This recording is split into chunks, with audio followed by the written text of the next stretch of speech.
Под обезбедување на највисоко ниво и со посета на древниот голем храм, во се почна средбата на лидерите од Г7 групата индустриализирани земји. Јапонскиот премиер Шинзо Абе, домакинот на годинашниот самит, ги прошета преку мостот Уџи до 2000 години старото светилиште, најсвето во шинто-религијата, пред да продолжат со самитот. Лидерите на три сесии ќе разговараат за проблеми во трговијата и владините политики, но високо на агендата ќе бидат и тероризмот и бегалците. Председателот на Европскиот совет изрази надеж дека мигрантската криза ќе биде препознаена како светски проблем.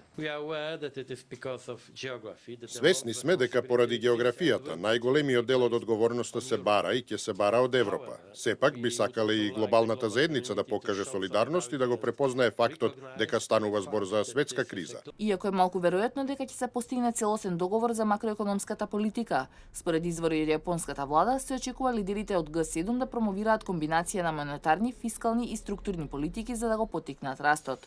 Ќе се зборува и за тероризмот, сајбер безбедноста, поморската безбедност и кинеското демонстрирање на сила во источното и јужното кинеско море, каде што Пекинг има спор со Јапонија и уште неколку југоисточни азиски нации.